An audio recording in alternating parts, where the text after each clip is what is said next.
15 ठिकाने, करीब 150 जवान और वासेपुर में अलर्ट। पहलगाम की घटना का क्या है झारखंड कनेक्शन?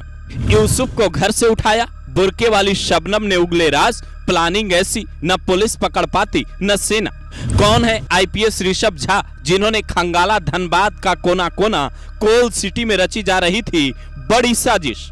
हिंदुस्तान के अंदर ही हिंदुस्तान के कितने दुश्मन छिपे बैठे हैं। जम्मू कश्मीर के पहलगाम में जो घटना हुई उसके पीछे लोकल लोगों का भी हाथ बताया जा रहा है। करीब 1600 संदिग्धों को सेना के जवानों ने उठाया भी है। लेकिन इसी बीच झारखंड से एक चौंका देने वाली खबर सामने आई है। वहां एटीएस ने एक साथ 15 ठिकानों पर छापा मारा, जिन पर विदेश में बैठे आकाओं से संपर्क होने का शक। वासेपुर की नूरी मस्जिद के आसपास के घरों में जैसे ही जवानों ने छापा मारा, कई चौंका देने वाली बातें पता चली। लैपटॉप, कई प्रतिबंधित साहित्य और ऐसे ऐसे डिजिटल उपकरण पुलिस को हाथ लगे जिनसे कई बड़े राज खुलने की उम्मीद है। करीब 5 लोगों को अब तक पकड़े जाने की खबर है, जिनमें से 3 नाम बेहद महत्वपूर्ण है। जरा उनके बारे में जानिए, फिर बताते हैं आईपीएस ऋषभ झा कौन है, जिन्होंने कोल सिटी कहे जाने वाले धनबाद में बड़ी साजिश का पर्दाफाश कर डाला है। पहले नंबर पर है यूसुफ और कौसर, जिन्हें एटीएस ने झारखंड के वासेपुर से उठाया, जो डार्क वेब के जरिए विदेशी आकाओं के संपर्क में थे। दूसरे नंबर पर है शबनम, जिसका पति अयान आधार कार्ड में सुधार का काम करता था, लेकिन इसी आड़ में बुरके वाली बीबी के साथ मिलकर वो बड़ा खेल कर रहा था, जिसे लेकर एटीएस को पूछताछ में कई बड़ी जानकारियां हाथ लगी। तीसरे नंबर पर है गुलेज, जो धनबाद सीईओ ऑफिस में कंप्यूटर ऑपरेटर के तौर पर काम करता था। उसके साथ कई जूनियर ऑपरेटर के जुड़े होने की भी खबर है, जो सैलरी तो सरकार से लेते थे, लेकिन साजिश सरकार के खिलाफ रचते थे।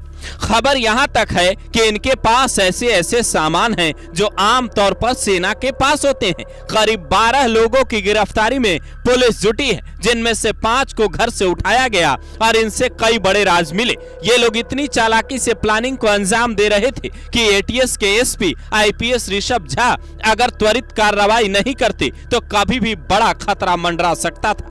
कौन है आईपीएस ऋषभ झा? साल 2016 बैच के आईपीएस ऑफिसर हैं। इसी साल जनवरी महीने में इन्हें प्रमोशन भी मिला है। झारखंड एटीएस में एसपी के पद पर तैनात हैं।